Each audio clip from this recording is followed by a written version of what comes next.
Histoire de sentier vous est présentée par Yamaha, Textron Off-Road et par Choco. Salut tout le monde, bienvenue à Histoire de sentier. Cette semaine, on s'en va dans le nord de l'Ontario. En fait, j'ai le nord de l'Ontario, c'est genre collé sur l'Abitibi, puis le nord de l'Ontario. C'est comme si c'était des Ontario-Tibétiens. C'est ça. Ils parlent français. On sait pas pour combien de temps ils parlent français encore, mais ils parlent français. Oh, ça, c'est une joke politique. Non, je déconne. Sérieux, on va les voir, vous allez capoter. C'est extraordinaire comment ça a été agréable, ce voyage-là. J'étais pas là, mais c'était vraiment le fun. Bon show!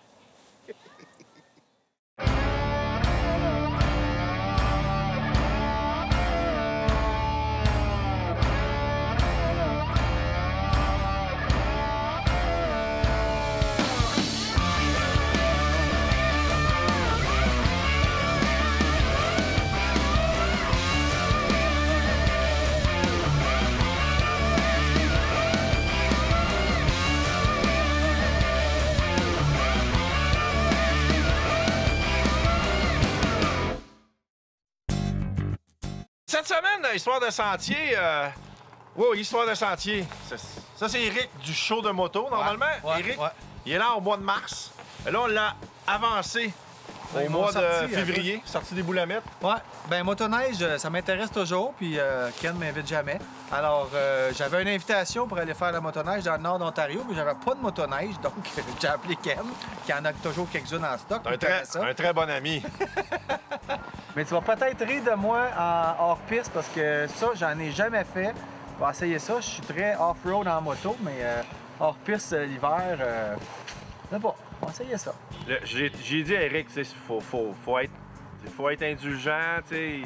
Faut être humble. Normalement, c'est toi qui m'attends, là. Je vais peut-être t'attendre. Ça se pourrait. L'important, c'est de rire. Ça devrait arriver aussi. Rire des autres, surtout. Ouais. Ah, ça, c'est pas mal une job à temps plein. Là, on y va-tu? Ouais, OK. Il nous reste encore 15 minutes. On a fait déjà 5 heures de route ce matin, ça a passé vite. Et puis, on est venu manger à Marawa. Ça, c'est passé Ottawa puis Petawawa. Et là, on s'en va à North Bay. North Baywa. North Bay. Et on finit à Cochrane-Wa ce soir. Fait qu'on y va? Oui.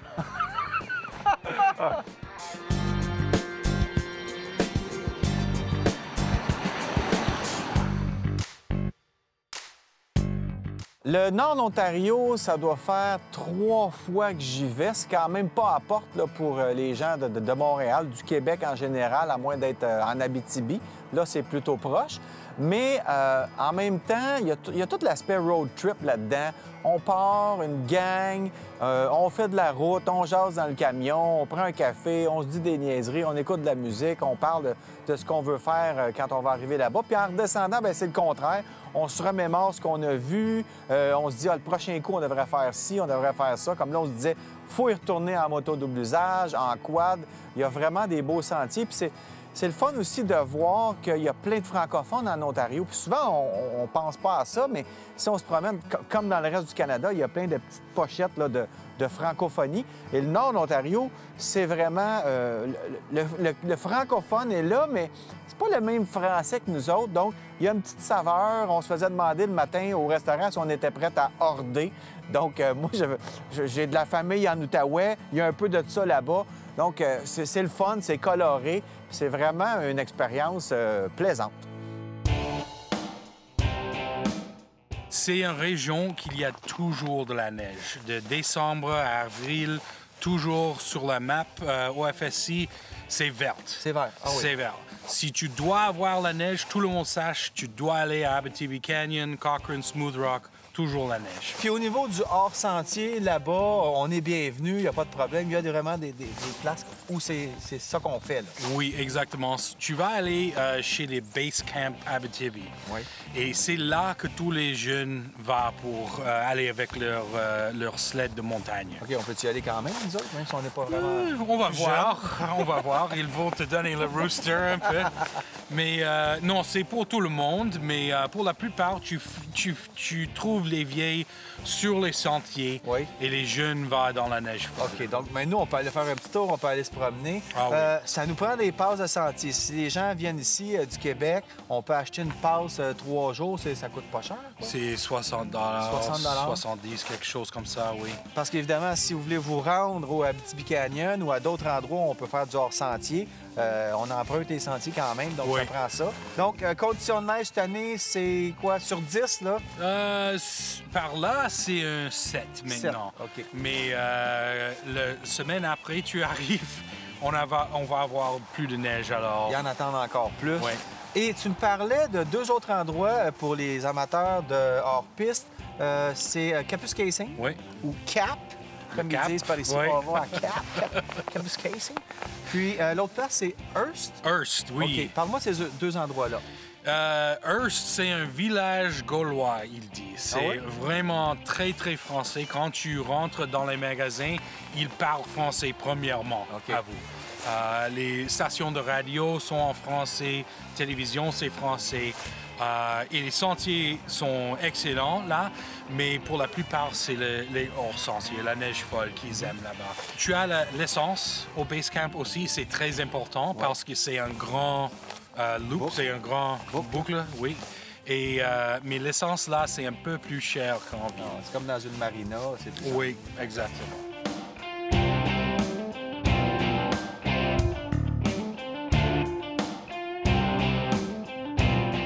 On est sur la fin de notre première journée de motoneige autour de Cochrane. On s'est vraiment promené tout le tour autour de la ville. Et là, juste en traversant la ville, notre guide Dan il nous a amenés ici sur le lac qui est vraiment au centre-ville. Et juste avant qu'on perde la lumière complète, on a décidé de s'amuser un peu. Il n'y a pas énormément de neige, c'est pas des gros défis, mais ça finit bien la journée, ça nous réchauffe, ça nous prépare pour demain parce que demain, ça va être une vraie. On va aller manger puis on va aller se coucher.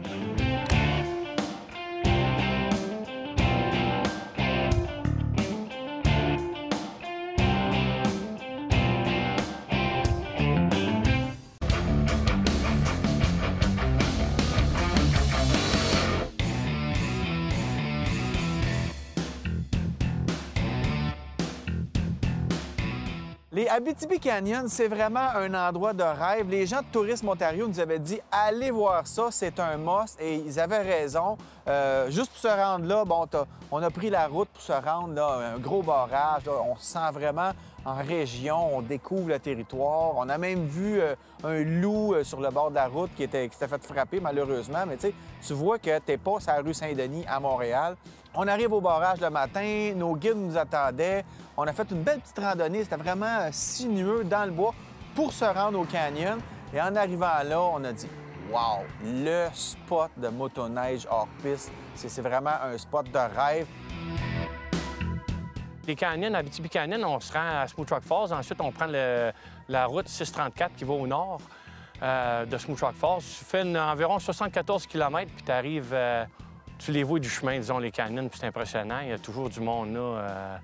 C'est la place à être si tu veux faire le motoneige hors piste. Depuis le dernier, le dernier 4-5 ans, la motoneige, ça grimpe en popularité parce que les sentiers on a quasiment toujours de la neige, les sentiers sont toujours ouverts. Le monde part du sud, de l'est, de l'ouest, ils se rendent ici de faire de la motoneige.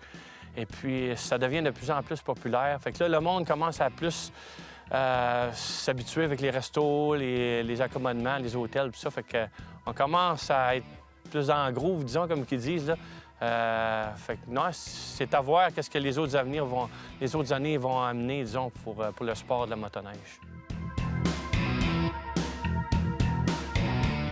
Aujourd'hui, avec les réseaux sociaux, on trouve vraiment n'importe qui et j'ai trouvé, pas n'importe qui, Blaise Tremblay. Je me cherchais des chums pour rouler dans les sentiers, voire même des guides. Et je suis allé voir les clubs qu'il y avait dans le coin. Il y a les Arctic Riders. Oui, monsieur. Et Blaise Tremblay m'a gentiment répondu. Il était vite à part ça. Es-tu en retraite, toi? Oui. Ouais, fait que Oui. t'as le temps d'aller sur Facebook. Ah, ben, j'essaye. Est-ce que votre club fonctionne pas mal avec Facebook et tout ça? Notre ou club vous appelez? avec Facebook, Ouais. c'est un bon moyen de faire des promotions pour le club. Ouais. Oui, ça attire beaucoup de touristes qui s'informent des sentiers, quels sont ouverts, quels Ouais. sont groomés. Vous êtes combien de membres dans les Arctic Riders? On est à peu près 25 membres actifs. Ouais, actifs, OK. Il n'y a personne. On a un très bon résultat avec nos Faut que tout le monde volontaires. travaille. Tout le monde. Mets-tu la pression d'un fois? De dire, bon, Aucune non, pression. Pas de pression? Aucune pression. Il n'y en a pas qui sont un peu plus paresseux? puis- Aucune. Lui, il travaille-tu pas Lui, pire? c'est un des meilleurs. C'est un des meilleurs? Ah Ah. oui, oui.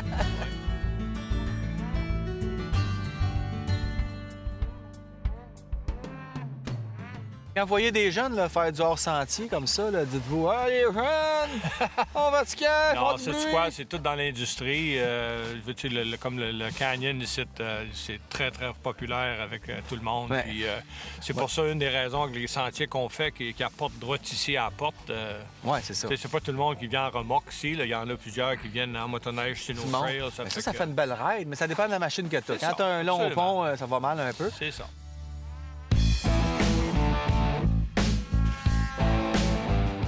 Quand on vient ici, là, dans les canyons, on rencontre des gars qui ont de l'expérience, qui sont un peu malades, comme Trevor, que vous avez vu sur les images, vous allez le voir, il fait des wheelies en haut des pistes, il fait n'importe quoi.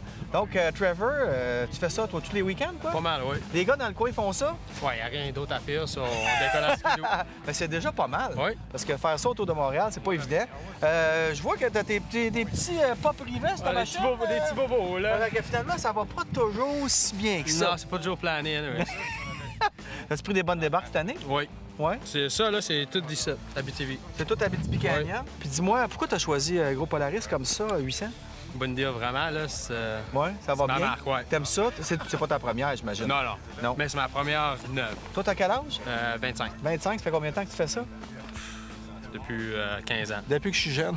15 ans. 15 ans, Ouais. c'est vrai? Tes plus belles journées, c'est quoi que tu fais? Tu te promènes toute ta journée ici? Oui, on brûle une tank de gaz, après ça, on s'en va à la maison. That's it, that's all. Ça te prend combien de temps passer à travers ton réservoir d'essence? Si tu es au bout, 3 heures. 3 heures, c'est fini, 3 faut heures que tu au bout. retournes. Ouais. Toi, tu viens ici avec ta remorque, tu mets ça On met à ça dans terre le truck, ici, ouais. puis that's it. Mais tu restes à Smooth Rock. Smooth Rock. Vous êtes combien de gars dans ta gang? Une dizaine, 15 Une ans. dizaine? Donc, ça te prend des chums aussi, parce Ouais. que quand tu restes pris, là... Body ça te system. prend- Oui, oui, c'est ça. Tu viens jamais de ça. Non.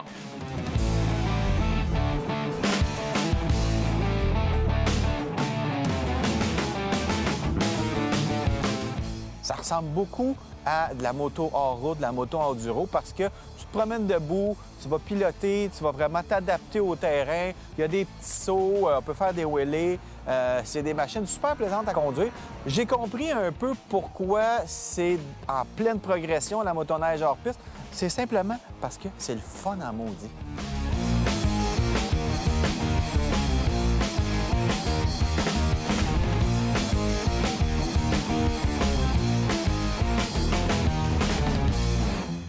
Alors, il paraît qu'à Histoire de Sentier, on fait bien des niaiseries. Ça, c'est pas vrai. Mais il paraît que si vous allez sur Facebook, vous allez avoir des exclusivitations, puis vous allez avoir des niaiseries. Des niaiseries, puis des exclusivités. Suivez-nous sur Facebook, vous allez capoter. Plus il y a de j'aime, plus j'ai le goût de vous faire un câlin.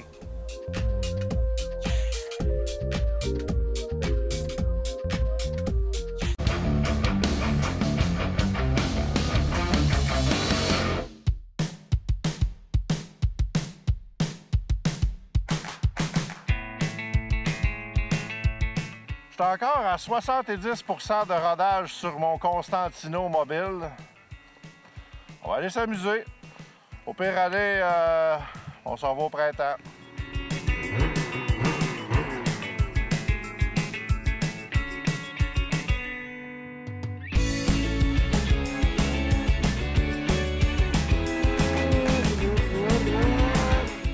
C'est vraiment cool parce qu'il y a vraiment, littéralement, là, des centaines de kilomètres par là. On s'en va jusqu'à Bay James si on suit cette ligne électrique-là. Puis, ce qu'on me disait, ce que notre guide André Bernier me disait, c'est que ici, il n'y a pas vraiment de roche dans les power lines qu'on appelle.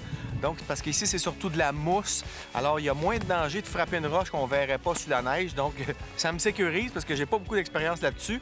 Puis, je sais que je peux passer à peu près partout, puis c'est beau. Je peux tomber aussi à peu près partout, puis je tomberai pas sur une roche. C'est de même que je le vois.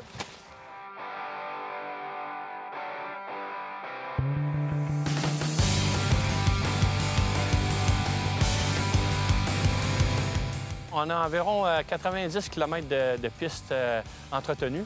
Ensuite, le restant, c'est tout du hors-piste.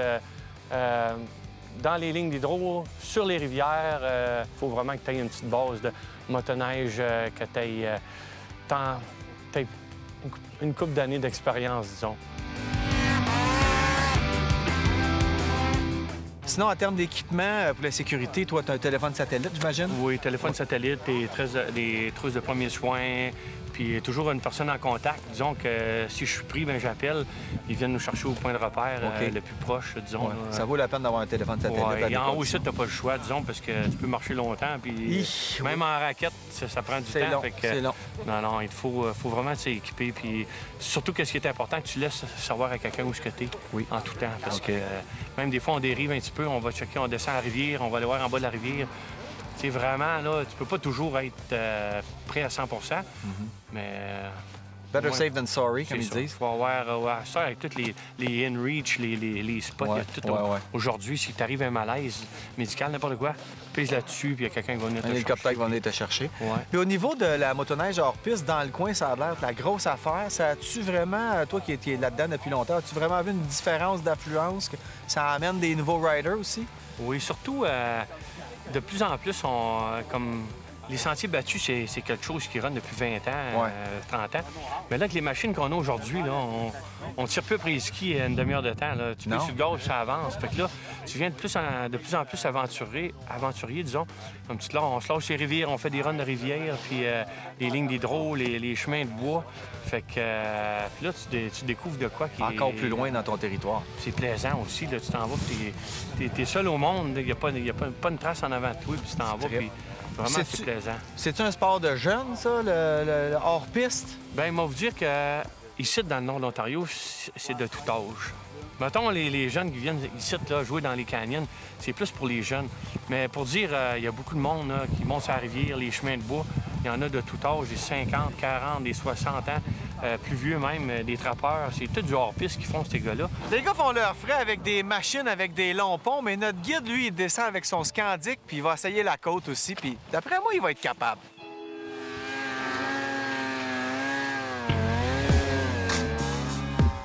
Facile. Mais les Abitibi Canyon, c'est comme ça de Cochrane jusqu'à Bay James. Donc, si tu veux t'énerver, tu as du territoire en masse, de la neige folle tant que tu en veux. Et puis, il y a beau avoir quand même pas mal de gens qui y vont, il y a toujours un spot plus loin ou plus à droite, plus à gauche, où il n'y a personne qui est passé, puis tu peux faire ce que tu veux. Et aussi, ce qui est le fun, on m'a dit dans ce secteur-là, il n'y a pas vraiment de grosses roches. Donc, moi, c'est ça que j'avais peur, c'est de frapper une roche, frapper une souche. Mais là-bas, on m'a dit qu'il n'y en a pratiquement pas. Puis effectivement, on a roulé tout le week-end, puis il n'y a personne qui a rien accroché. Il y a quand même pas mal d'épais de neige aussi. Donc, c'est relativement sécuritaire. Ça prend vraiment de la neige folle et où il n'y a presque pas de traces, parce qu'aussitôt que tu pognes une trace, bien, ça va un petit peu affecter ta conduite. Donc, pour s'initier, ça prend vraiment des endroits parfaits. D'abord, en partant, j'ai trouvé que c'est une machine qui est ultra longue, mais je regardais les palettes de mon Arctic 4. Je me disais, ça, je peux pas rester pris avec ça. Oui, tu peux rester pris, mais c'est tellement facile à déprendre. On m'a montré la technique, on bourre ça un petit peu, on dégage le devant comme sur une motoneige de sentier, mais tu as tellement de traction là-dessus que, écoute, ça sort là, facilement. Première vraie journée d'hors-piste, comment t'as aimé ça? J'adore ça. Puis, mais ils ont du terrain de jeu ici, là, solide. C'est impressionnant. Puis on a fait 10-12 km, là. Il en reste 600. Ah ouais? Ouais. C'est dur, la vie. Ouais. Ah, attends pas qu'on fasse pitié, on fera pas pitié. C'est le max qu'on peut. Chaque année, en collaboration avec Constantino et Fils, le Rabasca et Histoire de Sentier, on fait notre fameux concours où on vous amène dans une randonnée. Cette année, vous allez capoter, la randonnée va être extraordinaire. On vous amène sur le Bascatown. Ouh! Fait qu'allez sur Facebook, sur Histoire de Sentier, vous inscrire. Puis là, j'ai la neige dans les yeux. Ça me fait vraiment mal.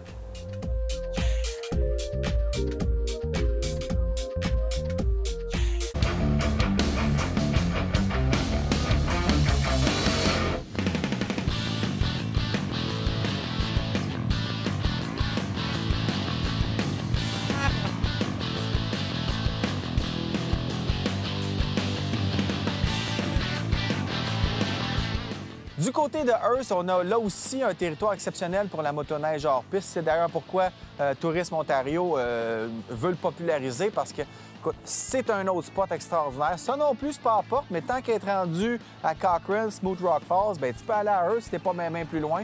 Et puis là, le territoire est un peu différent. On a beaucoup de champs. Écoute, on est sorti de la ville, ça a pris 15 minutes, même pas. On était rendu sur des champs à perte de vue de neige folle. Et là aussi, on avait des bons riders avec nous autres qui nous ont montré ce qu'ils étaient capables de faire.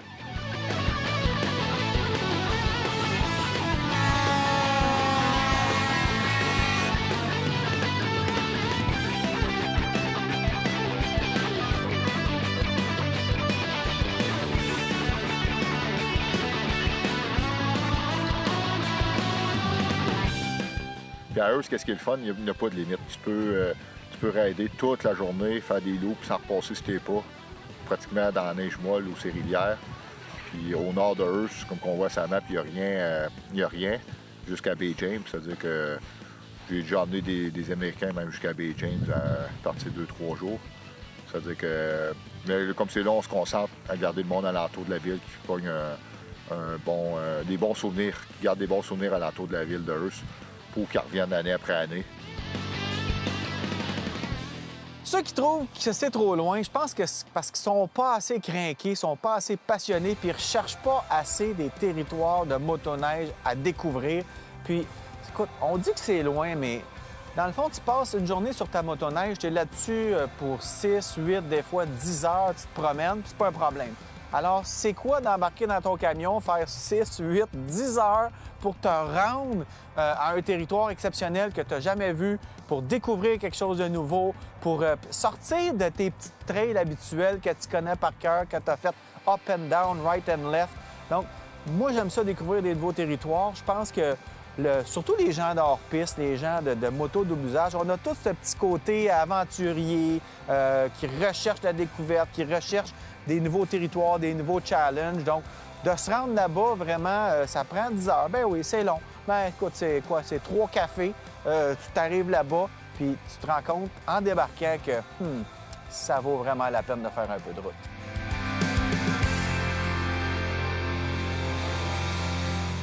C'est déjà tout pour le show. J'espère que ton casque a tenu et que ton cache-cou n'a pas trop de morts dedans. On se revoit la semaine prochaine! Histoire de sentier vous a été présenté par Yamaha, Textron Off-Road et par Choco.